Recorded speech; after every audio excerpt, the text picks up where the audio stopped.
Je m'appelle Naomi et ce que je vais partager avec vous est une expérience qui a complètement transformé ma vie. C'était une journée qui semblait tout à fait ordinaire au début, mais ce qui m'est arrivé ensuite m'a emmené au-delà des limites de ce monde. J'ai vécu une rencontre avec la mort imminente qui m'a ouvert les yeux sur des vérités profondes sur la vie, la foi et même les incendies dévastateurs qui ont ravagé Los Angeles. Les révélations que j'ai reçues pendant ce moment n'étaient rien de moins qu'extraordinaires. En rencontrant Jésus et en comprenant le but profond derrière les tragédies dont j'ai été témoin, j'ai acquis une perspective que je n'aurais jamais imaginée possible. Je suis ici pour raconter mon histoire parce que je crois qu'elle a le pouvoir d'offrir de l'espoir et des conseils à ceux qui la recherchent. Tout a commencé comme n'importe quel autre jour. Je me précipitais dans ma matinée, accablé par une liste interminable de responsabilités et par les pensées sans fin qui tourbillonnaient dans mon esprit. En vivant à Los Angeles, la vie ressemble souvent à une course, il n'y a jamais assez de temps pour s'arrêter, réfléchir ou apprécier le moment présent. Mais ce matin-là, quelque chose semblait différent. Il y avait une étrange lourdeur dans l'air, un changement subtil que je n'arrivais pas à situer. Alors que je me rendais au travail, le poids de la journée commença à peser encore plus sur moi. Puis, sans prévenir, une douleur aiguë me transperça la poitrine. Je me suis immédiatement arrêté, pensant que c'était juste le stress qui me rattrapait, rien de trop grave. Mais avant que je puisse prendre mon téléphone pour appeler à l'aide, tout est devenu noir. Ce qui s'est passé ensuite est quelque chose que j'ai du mal à exprimer avec des mots, parce que c'était tellement surréaliste, tellement au-delà de tout ce que j'avais jamais vécu. Je n'étais plus dans ma voiture, je n'avais plus mal. C'était comme si tout mon être était devenu en apesanteur, suspendu dans un espace inconnu qui me semblait en quelque sorte réconfortant. Le temps, tel que je le comprenais, n'existait plus. Je n'avais pas peur, mais je ne comprenais pas non plus complètement ce qui se déroulait. C'était comme si j'étais coincé entre deux royaumes, où l'air même autour de moi pulsait d'une énergie étrange et vibrante. Et puis, je l'ai vu au mon corps, affalé, immobile dans la voiture. Les ambulanciers sont arrivés et ont travaillé frénétiquement, mais je ne me sentais pas connecté à la scène sous mes pieds. Au lieu de cela, je me sentais doucement tiré vers le haut, comme si une force invisible me guidait vers une destination inconnue. Je ne savais pas si c'était un rêve ou si j'avais traversé la mort, mais une chose était sûre, quelque chose de profondément significatif était sur le point de se produire. Ce n'était pas un accident ou un événement aléatoire. Cela semblait délibéré, intentionnel, comme si j'avais été sorti du chaos de la vie pour une raison. La transition s'est faite en douceur, presque imperceptible. Un instant, j'étais dans ma voiture, et l'instant d'après, j'étais enveloppé d'une chaude lumière dorée. Elle n'était ni aveuglante ni dure, mais douce et enveloppante, comme si j'étais enveloppé dans un cocon d'amour. Je pouvais la sentir, cette lumière était vivante, pulsant d'une énergie qui respirait la paix et la sérénité. Chaque peur, chaque inquiétude, chaque regret semblait se dissoudre en sa présence. Pour la première fois de ma vie, je me sentais complètement libre. L'air ou quoi que ce soit d'autre vibrait doucement, m'emplissant d'un sentiment d'harmonie et de connexion. Même si j'étais seul, je ne me sentais pas seul. En fait, je me sentais plus connecté à tout ce qui m'entourait que jamais auparavant. L'espace était éthéré, sans forme ni limite distincte, mais il me semblait être un endroit que j'avais toujours connu mais oublié. C'était familier, mais surnaturel, comme si je pénétrais dans un souvenir qui avait été perdu au fil du temps. Il y avait aussi une conscience accrue. Je pouvais ressentir des choses que je n'avais pas ressenties auparavant, des émotions, des vérités et même les intentions des autres. C'était comme si les complexités de la vie humaine avaient été épluchées, révélant une essence simple et pure de l'existence. Et puis, je l'ai entendu, une voix, pas extérieure, mais qui résonnait au plus profond de moi. Elle n'était ni autoritaire, mais douce et rassurante. La voix m'a dit de lâcher prise, de faire confiance au processus. J'ai compris à ce moment-là que j'étais guidé vers quelque chose d'important, même si je ne savais pas encore ce que c'était. Ce qui m'a le plus frappé dans cette expérience, c'est l'absence de peur. Mourir n'était pas terrifiant, c'était libérateur.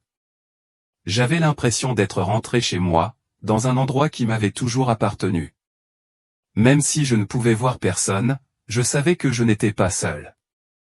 J'ai réalisé que cette transition était un cadeau, une occasion d'entrevoir ce qui se trouve au-delà de cette vie. Alors que je continuais à flotter dans cet espace sans limite, la lumière autour de moi devenait plus brillante. Ce n'était pas seulement de la lumière, c'était vivant, conscient, englobant tout. Plus je m'en approchais, plus je ressentais son immense pouvoir et son amour inconditionnel. C'était comme si la lumière me connaissait chaque partie de moi, et m'aimait, avec mes défauts et tout. Il n'y avait aucun jugement, aucune condamnation, seulement de l'acceptation, de la chaleur et de la compréhension. Je me sentais vu d'une manière que je n'avais jamais connue auparavant. Cette lumière n'était pas seulement une présence. Elle communiquait avec moi, non pas par des mots, mais par des sentiments. Directement, au plus profond de mon être, j'étais rempli de joie, d'amour et d'acceptation. C'était comme si tous les fardeaux que j'avais portés s'étaient envolés en un instant. Toute la douleur, les erreurs et la culpabilité semblaient s'évaporer comme si elles n'avaient jamais existé. La lumière me guérissait, pas seulement physiquement, mais à un niveau spirituel plus profond. À un moment donné, la lumière a commencé à changer et, à l'intérieur, j'ai pu distinguer une forme. Je n'ai pas eu besoin de demander qui c'était. C'était Jésus. Je n'avais aucun doute. Sa présence était différente de tout ce que je pourrais jamais exprimer avec des mots, chaleureuse, compatissante et si pleine d'amour qu'elle m'a submergé. Il n'avait pas besoin de se présenter. Je savais juste qui il était. Ses yeux ont rencontré les miens et, à cet instant, j'ai ressenti tout ce que j'avais toujours recherché dans la vie, chaque désir, chaque question sans réponse, chaque vide dont je n'avais pas réalisé l'existence, tout cela s'est rempli en cet instant unique et profond. Jésus n'a pas parlé au début. Au lieu de cela, il m'a permis de m'imprégner pleinement de la profondeur de sa présence. C'était comme s'il me montrait, sans mots, que l'amour et la vérité étaient si puissants qu'ils transcendaient le besoin de parler. Puis, quand il a finalement parlé, sa voix était douce, mais portait une autorité indéniable. Elle a résonné profondément en moi, et il m'a dit qu'il avait quelque chose d'important à me montrer, quelque chose d'essentiel pour que je comprenne à la fois ma vie et le monde qui m'entoure. Debout devant Jésus, j'ai ressenti un profond sentiment d'humilité, différent de tout ce que j'avais connu auparavant. Sa présence était magnétique, m'attirant avec une force à la fois écrasante et réconfortante. Il était radieux, enveloppé d'une lumière divine qui scintillait à chacun de ses mouvements, mais chaque détail de son visage était visible pour moi où ses yeux supportaient le poids de l'éternité, mais remplis d'une compassion et d'une compréhension inébranlable. À ce moment-là, je me suis senti profondément indigne de son regard, mais ses yeux, pleins d'amour, ne portaient aucun jugement. Il m'a regardé comme si j'étais précieuse ou aimée au-delà de toute mesure que je pouvais comprendre.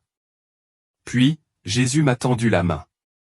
Sans dire un mot, il m'a invité à m'approcher. Au moment où j'ai touché sa main, un flot d'émotions m'a submergé, la paix, la joie et un profond sentiment d'appartenance. C'était comme si j'avais enfin retrouvé un enfant perdu. Il m'a parlé doucement, me rassurant de ne pas avoir peur. « Tu es en sécurité. Tu es aimé », a-t-il dit. Bien que ces mots aient été peu nombreux, ils étaient saturés d'une profondeur infinie de sens. Il m'a expliqué qu'il voulait me montrer quelque chose d'important, quelque chose qui aiderait les autres à comprendre les vérités spirituelles plus profondes derrière les incendies de Los Angeles. Au début, j'étais perplexe, pourquoi moi? Qu'est-ce qui me faisait mériter une telle révélation? Mais Jésus m'a rassuré avec une confiance tranquille, me disant que j'avais un but, et que cette révélation faisait partie de ce but. Il a parlé des incendies non seulement comme d'une catastrophe physique, mais comme d'un reflet de quelque chose de bien plus profond, les déséquilibres spirituels, les choix de l'humanité et les leçons à tirer. Alors que nous parlions, Jésus rayonnait de bonté et de compréhension. Il n'a pas accusé ni blâmé l'humanité pour ces événements. Au contraire, il a souligné le besoin crucial d'amour, de pardon et d'unité. Il a expliqué que les incendies n'étaient pas une punition mais un signal d'alarme, un signe que le monde avait besoin de guérison, non seulement physique, mais spirituelle. Ces paroles m'ont transpercé comme une épée, transperçant mon âme, et à ce moment-là, j'ai su que je devais rapporter ce message avec moi au monde. Alors que je me tenais là avec Jésus, il a commencé à me montrer des visions des incendies à Los Angeles, pas des images chaotiques de destruction, mais quelque chose de beaucoup plus profond. Ce ne sont pas les flammes dévorant les maisons et les paysages qui m'ont le plus touché, c'était la vérité spirituelle qui se cachait derrière tout cela. Jésus a révélé que les incendies n'étaient pas simplement des événements naturels. Ils symbolisaient quelque chose de bien plus grand, une manifestation du déséquilibre spirituel de l'humanité.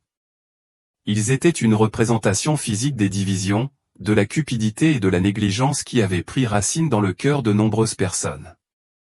La destruction causée par les incendies était un miroir de la destruction spirituelle dans les âmes humaines. Il m'a montré comment la cupidité pour les biens matériels, la négligence de la compassion et la déconnexion croissante de Dieu alimentaient ces catastrophes. Alors que le monde accuse souvent la nature d'être responsable de tels événements, Jésus a expliqué que c'est notre énergie collective, nos décisions et nos actions qui, en fin de compte, préparent le terrain pour ces calamités. Ce qui m'a le plus frappé, c'est la clarté avec laquelle il m'a montré ces liens. Jésus a révélé des images de personnes abandonnant la gentillesse, choisissant l'égoïsme et se détournant de la compassion.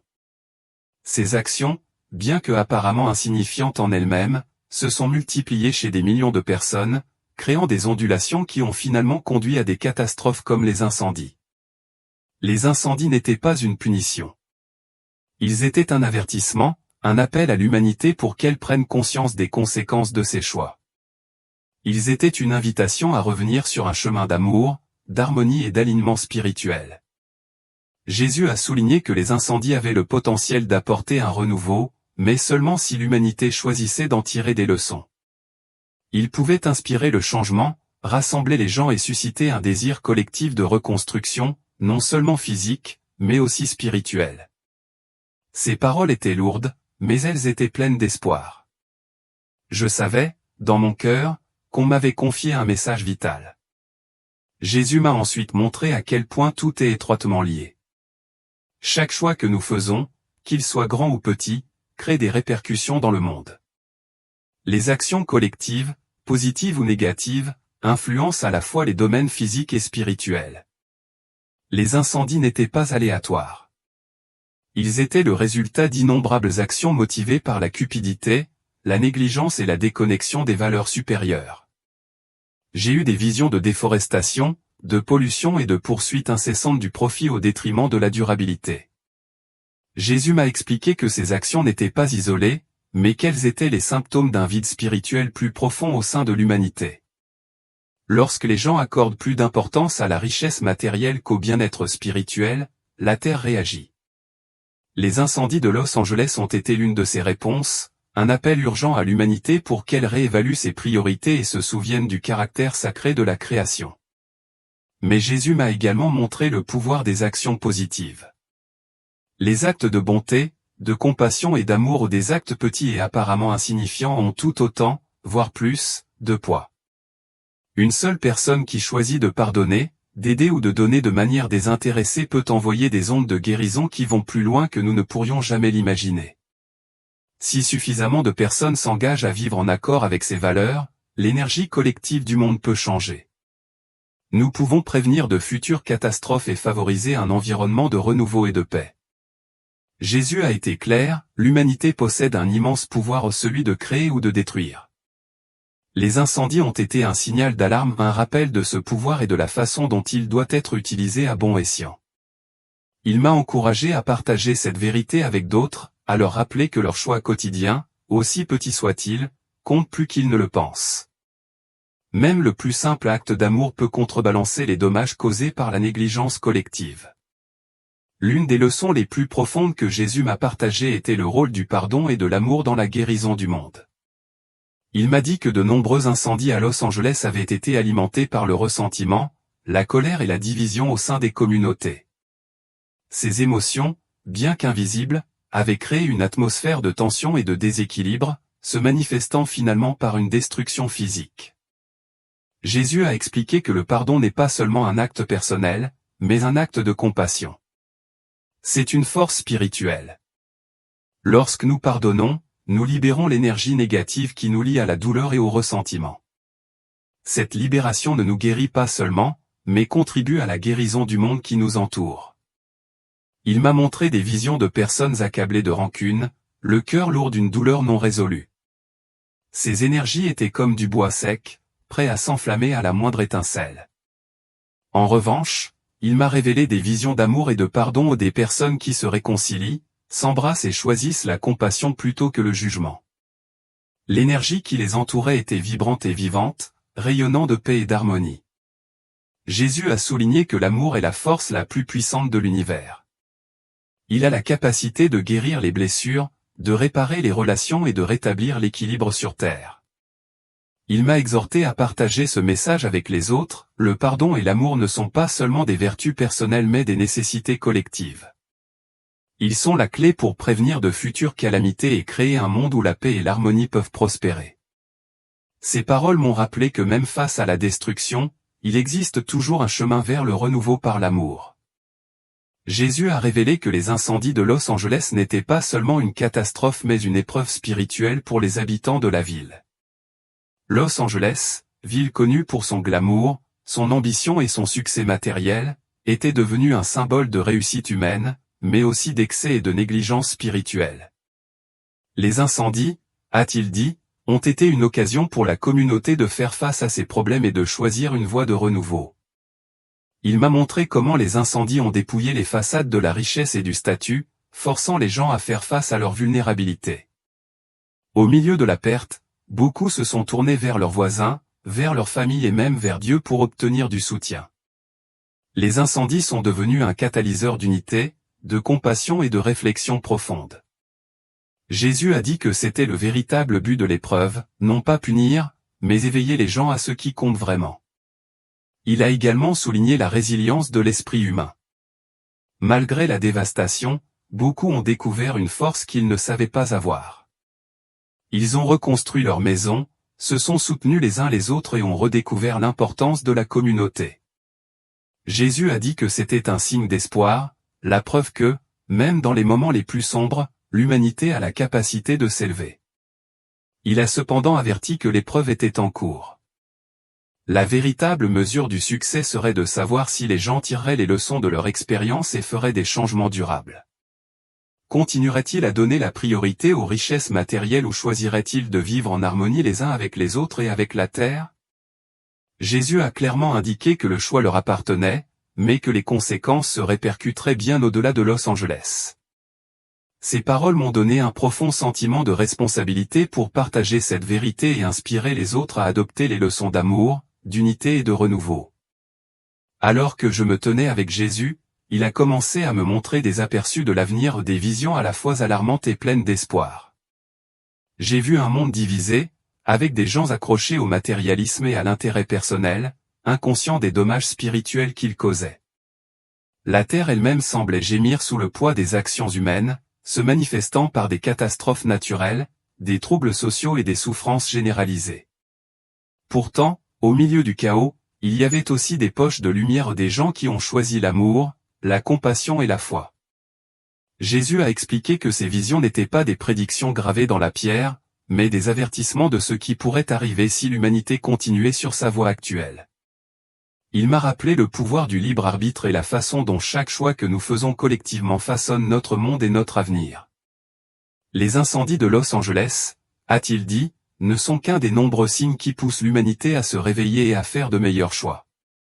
Dans l'une de ces visions, j'ai vu un monde prospère et harmonieux où les gens avaient appris à vivre en équilibre avec la nature et entre eux. Les communautés travaillaient ensemble, privilégiant la croissance spirituelle et l'attention mutuelle plutôt que la richesse matérielle. Ce monde était vibrant, vivant et rempli de joie et de sens. Jésus a expliqué que cet avenir était tout aussi possible que celui, plus sombre, mais qu'il nécessitait un effort collectif et un changement de priorité. Il m'a fait comprendre que l'avenir n'est pas figé.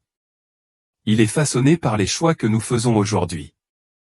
Les incendies de Los Angeles nous ont rappelé que l'humanité doit assumer la responsabilité de ses actes et embrasser les valeurs d'amour, de pardon et d'unité. Si l'avertissement était sérieux, l'espoir offert par Jésus était tout aussi puissant. C'était un appel à l'action, nous poussant tous à choisir un meilleur chemin. Jésus m'a parlé de l'incroyable pouvoir de la prière et de l'unité, expliquant comment ces pratiques spirituelles pouvaient transformer le monde. Il m'a montré l'énergie créée par la prière collective, la lumière rayonnant des individus et convergeant vers une force puissante qui pourrait contrecarrer les ténèbres. Cette énergie, a-t-il dit, a le potentiel de guérir non seulement les individus, mais des communautés entières et même la planète. Il a expliqué que la prière ne consiste pas seulement à demander des choses, mais à s'aligner sur la volonté de Dieu et à canaliser l'énergie divine dans le monde. Lorsque les gens prient avec sincérité et foi, ils ouvrent un canal pour que l'amour de Dieu puisse circuler à travers eux. Cet amour peut apporter la guérison, la clarté et la paix même dans les situations les plus troublées. Les incendies de Los Angeles auraient pu être moins destructeurs si davantage de personnes s'étaient rassemblées dans la prière et l'unité. Jésus a souligné que l'unité est tout aussi importante que la prière. Il m'a montré comment la division affaiblit l'humanité, créant des ouvertures pour que la peur, la colère et la destruction s'installent. Lorsque les gens mettent de côté leurs différences et se rassemblent autour d'un objectif commun, leur force collective devient inébranlable. Il a souligné les actes de bonté et de solidarité qui émergent souvent pendant les crises comme des exemples du véritable potentiel de l'humanité. Il m'a exhorté à partager ce message avec d'autres. La prière et l'unité ne sont pas des actes passifs mais de puissants outils de changement. Elles sont l'antidote à la peur et à la division qui alimentent des catastrophes comme les incendies. Par la prière et l'unité, l'humanité peut renouer avec Dieu, guérir ses blessures et créer un avenir meilleur. Jésus a ensuite révélé un niveau de compréhension plus profond, le plan divin qui gouverne toutes choses. Il a expliqué que rien n'arrive par accident et que chaque événement, même les plus douloureux, a un but dans le plan supérieur de Dieu. Les incendies de Los Angeles, bien que dévastateurs, faisaient partie de ce plan, destiné à réveiller les gens à leurs responsabilités spirituelles et à les guider vers Dieu. Il m'a montré comment le plan divin est comme une vaste tapisserie, chaque fil représentant une vie, un choix ou un événement. De notre perspective limitée, nous ne voyons qu'une petite section de la tapisserie et avons du mal à comprendre comment les fils se connectent. Mais du point de vue de Dieu, chaque fil est parfaitement tissé, créant un chef-d'œuvre d'amour, de croissance et de rédemption. Jésus a souligné que le plan divin ne concerne pas la punition mais la croissance. Les défis et les difficultés auxquels nous sommes confrontés sont des opportunités d'apprendre, d'évoluer et de nous aligner sur la volonté de Dieu. Les incendies étaient un test, non pas pour condamner mais pour réveiller. Ils étaient un appel à revenir aux valeurs de compassion, d'intendance et de foi. Ce qui m'a le plus frappé, c'est l'assurance que, même dans nos erreurs, l'amour de Dieu reste constant. Il ne nous abandonne pas mais nous guide patiemment vers le chemin de la justice. Les incendies, aussi douloureux soient-ils, étaient un rappel de cet amour, une occasion pour l'humanité de réfléchir, de se repentir et de se renouveler. Les paroles de Jésus m'ont rempli d'espoir, même si je me débattais avec le poids des révélations. Alors que mon temps avec Jésus touchait à sa fin, il m'a proposé un choix, rester dans la paix et la beauté de sa présence ou retourner à ma vie terrestre et partager le message qui m'avait été donné. La décision n'a pas été facile. Être avec Jésus me donnait l'impression d'être chez moi, un lieu d'amour et de plénitude que je n'avais jamais connu auparavant. Mais au fond de mon cœur, je savais que mon travail sur terre n'était pas terminé. Jésus m'a rassuré en me disant que je ne serais pas seul dans mon voyage. Il a promis de me guider et de me soutenir pendant que je transmettrais son message aux autres. Il m'a rappelé que le but de mon expérience n'était pas seulement de m'éclairer moi-même, mais d'inspirer et d'éveiller les autres. Les incendies de Los Angeles étaient un symbole de l'urgence de cette mission, un rappel que le monde avait besoin de guérison et d'espoir. Avant mon retour, Jésus a touché ma main et une vague de chaleur et de lumière m'a traversé. C'était comme s'il enfouissait son amour et sa force en moi, un cadeau pour me soutenir dans les défis à venir. Il m'a dit de me souvenir de ce moment chaque fois que je ressentais un doute ou une peur, de m'accrocher à la vérité de son amour et au but de ma vocation. Puis, avec un doux sourire, il a dit, « Va et fais-leur savoir qu'ils sont aimés. » Ce furent les derniers mots que j'entendis avant que tout ne disparaisse, et je me retrouvai de retour dans mon corps, haletant pendant que les ambulanciers s'efforçaient de me réanimer.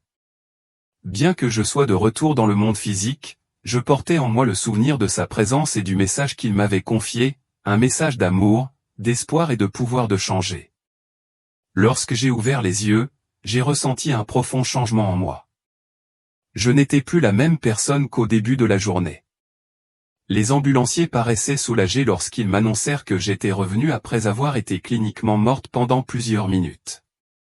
Mais ce qu'ils ne pouvaient pas voir, et ce que j'avais du mal à exprimer avec des mots, c'était la transformation qui s'était produite en moi. Ma rencontre avec Jésus avait éveillé quelque chose de profond dans mon âme, une nouvelle compréhension de la vie, de la mort et de mon but. Je me suis retrouvé submergé par un sentiment de clarté. Les soucis et les angoisses insignifiants qui me consumaient autrefois me semblaient insignifiants. Insignifiants par rapport à l'immensité de ce que j'avais vécu, j'ai réalisé que la vie ne consiste pas à accumuler des biens matériels ou à réussir dans le monde, mais à vivre en accord avec l'amour, la foi et le service aux autres. Le souvenir de la présence de Jésus et de ses paroles m'a donné un sentiment de paix inébranlable. Dans les jours qui ont suivi, j'ai ressenti une forte envie de partager mon histoire, mais j'ai aussi hésité. Les gens me croiraient-ils? Comprendraient-ils la profondeur de ce que j'avais vu et ressenti? Malgré mes doutes, je savais que je ne pouvais pas garder cette expérience pour moi. Ce n'était pas seulement mon histoire, c'était mon histoire. C'était un message destiné à tous. Jésus m'avait confié la responsabilité d'inspirer le changement, de rappeler aux autres le pouvoir de l'amour, du pardon et de la foi. Vivre avec cette nouvelle perspective n'a pas été facile.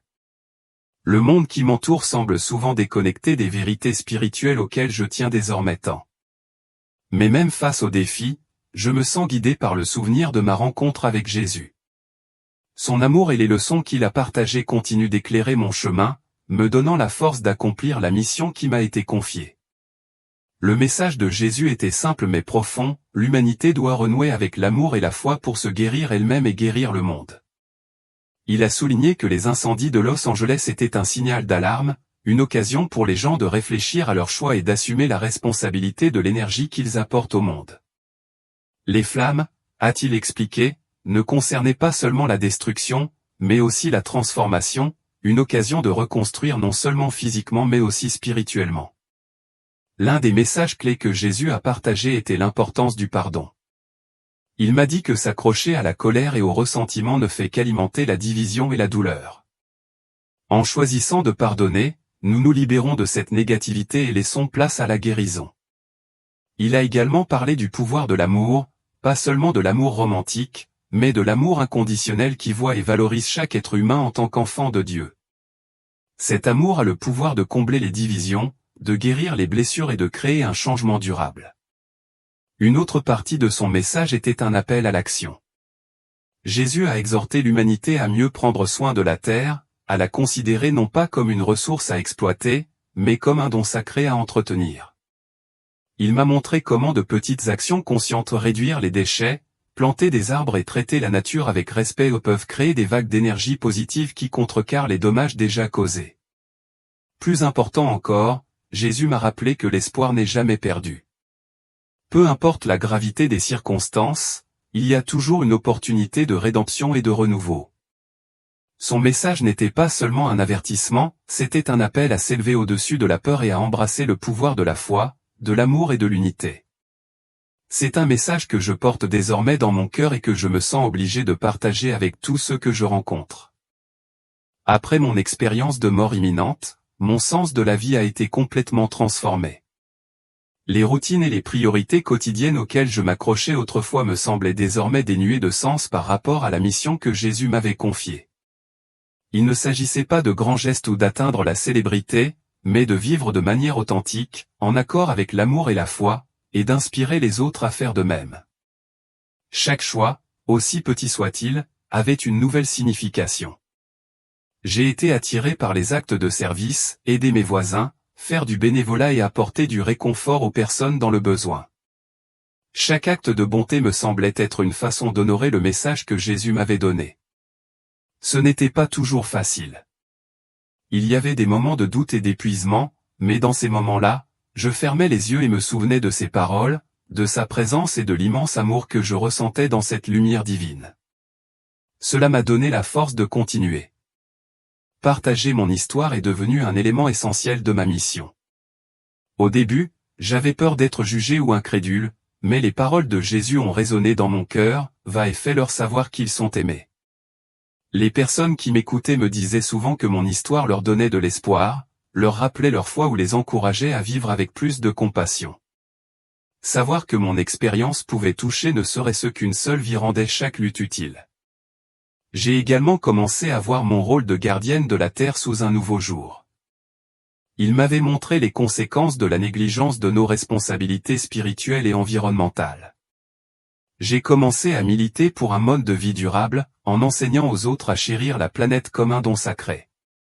Mon objectif était clair, aider les autres à s'éveiller à l'amour, au pardon et à l'unité dont Jésus parlait, et les guider vers une vie d'abondance spirituelle. Les paroles de Jésus ne s'adressaient pas seulement à moi, elles étaient un appel universel à l'action. Chaque fois que je partageais mon expérience, j'avais l'impression de transmettre un morceau de cette lumière divine que j'avais rencontrée. Des gens de tous horizons, certains fervents dans leur foi, d'autres en quête de sens écoutaient, souvent avec les larmes aux yeux. Cela m'a rappelé qu'au fond, nous aspirons tous à la même chose, l'amour, la connexion et un but. J'ai appris à aborder chaque conversation avec humilité, sachant que mon rôle n'était pas de persuader, mais de partager la vérité telle qu'elle m'était donnée. Il ne s'agissait pas de prêcher mais de planter des graines d'espoir. Jésus m'avait montré que la transformation ne se produit pas par la force mais par l'amour. Les gens ont besoin de se sentir vus et valorisés, pas jugés. C'était une leçon que j'ai retenue dans chacune de mes interactions, que ce soit avec des inconnus ou des proches. L'un des aspects les plus gratifiants de ce voyage a été de constater l'effet d'entraînement du message. Une seule histoire partagée avec quelqu'un pouvait l'inciter à pardonner une vieille rancune, à tendre la main à un ami éloigné ou à commencer son propre cheminement spirituel. Cela a réaffirmé ce que Jésus m'avait montré, même le plus petit acte d'amour a le pouvoir de créer un changement durable. Alors que je continuais à partager son message, j'ai senti la présence de Jésus me guider. Il y a eu des moments de clarté et d'intuition que je ne pouvais pas expliquer, comme s'il me poussait doucement dans la bonne direction. Chaque étape de ce voyage, bien que parfois difficile, m'a donné l'impression de marcher dans la lumière qu'il m'avait révélée. Avec chaque personne que je touchais, je savais que j'accomplissais la mission qu'il m'avait donnée. Mon expérience de mort imminente n'était pas seulement un événement, c'était un réveil, un cadeau et une responsabilité. Jésus m'a révélé des vérités qui étaient à la fois humiliantes et stimulantes. Les incendies de Los Angeles ont été un symbole des choix que l'humanité a faits, mais ils ont aussi été une opportunité ou une chance de réfléchir, de se renouveler et de se transformer. Je partage mon histoire non pas pour prétendre avoir une vision particulière, mais pour vous rappeler que chacun de nous a le pouvoir de faire une différence. Par l'amour, le pardon et l'unité, nous pouvons guérir non seulement nos propres vies, mais aussi le monde qui nous entoure. Le message que Jésus m'a confié est un message d'espoir. Peu importe à quel point nous pouvons nous égarer, il n'est jamais trop tard pour revenir à la lumière. En réfléchissant à cette histoire, je vous encourage à prendre un moment pour regarder en vous-même. Quel choix faites-vous? Comment pouvez-vous apporter plus d'amour, de gentillesse et de foi dans votre vie? Ces petits changements, lorsqu'ils se multiplient, peuvent créer des ondulations qui changent le cours de l'histoire. En fin de compte, les paroles de Jésus restent ma lumière directrice, allez et faites-leur savoir qu'ils sont aimés. C'est le message que je vous laisse aujourd'hui. Vous êtes aimés profondément, inconditionnellement et éternellement. Gardez cette vérité dans votre cœur et laissez-la vous inspirer pour vivre avec détermination et compassion. Ensemble, nous pouvons créer un monde qui reflète l'amour et l'espoir que Jésus désire pour nous tous.